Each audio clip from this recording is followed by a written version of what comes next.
You know our next guest from the NFL on Fox. He's always one of our favorites to have here on the show. Our guy, Charles Davis, dropping on by the program this morning. Charles, good morning. Good morning, DA. And before we begin, let me congratulate you and your crew, okay? Did I just hear Soul Finger by the Bar-Kays? Was that a Stax record production that you just brought me onto? See, this is why we have you on the show. You're the only one that would know that. Indeed, that is a Bar-Kays. Could you imagine? Wow. That's phenomenal. Yeah, we love that. We love the soul around here. We love the funk around here, and that's why we brought on a little Soul Finger. And thank you to all concerned. You and your team, boy, that's big time. That's big time right there. That's big time right there. Well, you are big time as well. And last night was ugly from a Giants standpoint, and everybody wondering what the future holds now for Eli Manning and the Giants at the quarterback position. What is your solution to what the Giants have under center right now? They've got to get people who can block first and foremost. And I don't like to make it a blanket, boy, this is just terrible. But here's the deal. I read somewhere, pretty reputable place, 25 throws in the first half. He got hit on 9 of them. It's not a good ratio. I don't care who you are. I don't care if you're the best quarterback, pick your guy. You're getting hit that often, it's tougher to make plays. But I will say that offense seems so out of sync right now. Even when they make decent drives, they can't finish them off. Aldrick Rosas, they saw way too much of him last night in the first half, didn't they? I mean, every time you turn around, he's trotting on the field, which is a bad sign. Right. You're kicking a lot of field goals. But for the Giants, they've also put themselves in a position where, the offseason mantra was, I believe in Eli, right? Okay? Yep. They've really proven it, DA, and here's how I'm going to tell you how they've proven it. They drafted Kyle Lauletta out of Richmond. They let Davis Webb go, who had been drafted by the previous regime and thought maybe was the heir apparent. Obviously, Geno Smith's not there. The backup is Alex Tanney. Now, how many people would know Alex Tanney? None. Okay, Alex Tanney went to a school that's recognizable if you follow college basketball. It's Monmouth, but it's the wrong Monmouth. Okay? He went to Monmouth in Illinois, not the Monmouth in New Jersey. Okay? So I'm not doing this to take off on Alex Tanney. That's not my point. My point is there is no other option. Okay? You're going to play Eli Manning. If people want to bench him, that's up to you. It's fine. You can want to. They're not benching for Alex Tanney. And to see Lauletta has been inactive every game so far this year, DA, which tells me what? He's not ready. What? They're trying to redshirt. Okay? That's cool. You redshirted. But you take it off now in a 1-5 season? Probably not. So Eli is going to be your quarterback, but unless that offensive line gets better, we'll have this conversation over and over and over. I'm not saying Eli doesn't need to get better himself. That's not my point. My point is when you put it all together, because, look, I had him against Carolina the week before. Right. Threw for well over 300. Big throws, too. I mean, how about the throw to Beckham down the middle for a touchdown? How about the throw to Russell Shepard that looked like a touchdown, got brought back, but still led the drive that gave them the lead? He can still play. Don't act like he can't still play. He didn't look great last night, but I think it's a combination of things. Charles Davis joins us this morning on the show. Because you had that Giants and Panthers game, I want to talk about Odell Beckham, because before that game we had that interview where he kind of openly questioned his quarterback and his team and questioned whether he really wants to play in New York. Last night he's pantomiming boxing with a huge fan on the sideline, mechanical fan. He leaves before the end of the second quarter to go into the half. Do you think there's an Odell problem? There's always an Odell problem when Odell decides to be front and center like he is. And he's not a person who's not self-aware. So you can't convince me that he just can't help himself. Okay? You can't convince me that it just comes out of me. I just can't. No. Okay? He's doing his thing. He's kind of held in for so long. In fact, before the Panthers game, I read an article someone wrote that said maybe the problem is they boxed him in too much. He's not as emotional as he used to be. Well, he was last night, wasn't he? How'd that work out for him? So, yeah, there's a problem. The Giants will not come out and say it because they just signed him to a big contract.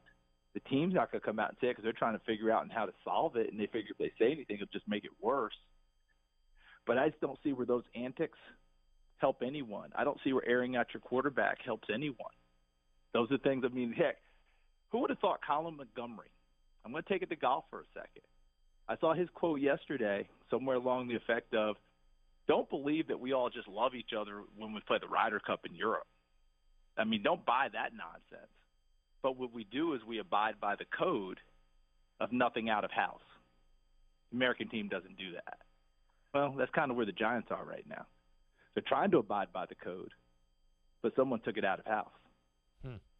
Jaguars and Cowboys coming up from Texas, and that's the late window on Sunday. And for the Cowboys, we have Jerry Jones questioning whether he should have had more aggression coming from his head coach late in that game against the Texans.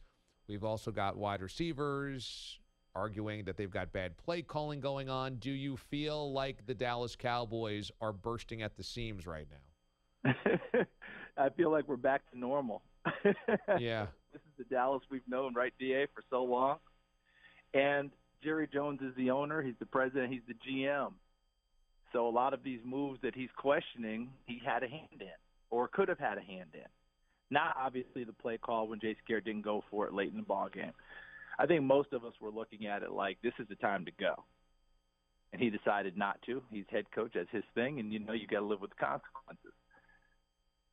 But when I see the back and forth now about the wide receiver position, they had the whole offseason to work on that, didn't they? Yes. Including a draft. And now you're saying we don't have that? You knew that then, didn't you? I mean, no kidding, you didn't have a so-called wide receiver one. You didn't have that guy who does this. Did you really think Alan Hearns was going to come in and be that? If you did, then you need to say that. But they haven't said that. They've just said we don't have those guys. What they said before was, we'll be fine. We got guys who can make plays. We'll be fine. Now all of a sudden you're lamenting you don't have it. I don't know who you turn to other than the people who made the decisions, and that's the man who owns the team, runs the team, and is the GM of the team. That's something that he has to work on with his coaching staff, and they had their chance, and they didn't. And believe me, D.A., this is not me saying you should have signed Dez. There's never one part of me that's ever once said that they should have brought Dez Bryant back. But were there other options? There's a whole draft full of them, and there's free agency, and they really didn't hit it. Bryce Butler coming back to your team is not hitting it. Charles Davis joins us from the NFL on Fox. Out of these two scenarios, which one is more believable for you? That the Bengals are the best team in the AFC North at 4-1, or that the Falcons are the worst team in the NFC South at 1-4? It's more believable to me that the Bengals are the best team at 4-1. I saw them in preseason, and you and I both know what preseason means, whatever it is we want it to mean, right? But I saw them, and I remember saying to my crew, guys, I like this Bengals team. I don't know how they're going to turn out, but I like the feel about them. It feels like there's a different air. And at that time, there was no Burfict around, which I think increases how good the air is around the team. I love their defensive front, and when they play well, what imposes its will? That defensive front. Remember, they were down 17 to Miami Sunday, and then the defensive front got involved and had that game turn out. The Falcons, I still don't believe they're the worst team in the South, but those injuries have been devastating, and they're just struggling trying to find a way to win right now.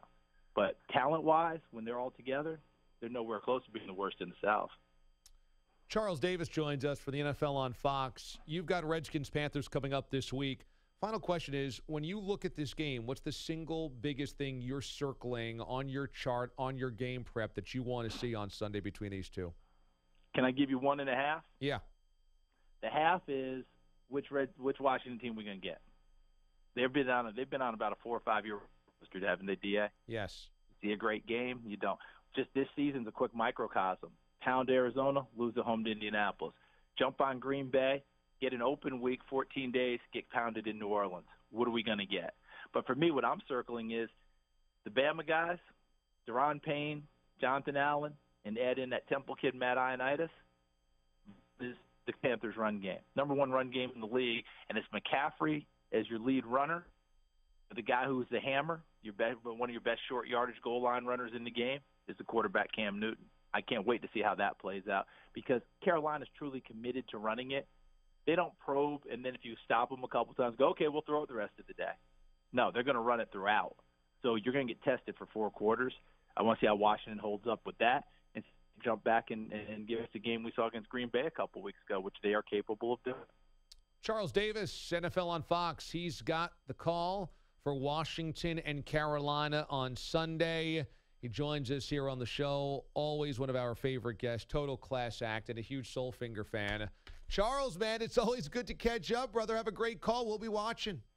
I look forward to it. You grab your guys, grab your team there, and we'll meet at the Stats Museum in Memphis, okay? Yes. I love it. All right, be good. We'll play you out. Charles Davis joining us this morning here on the show.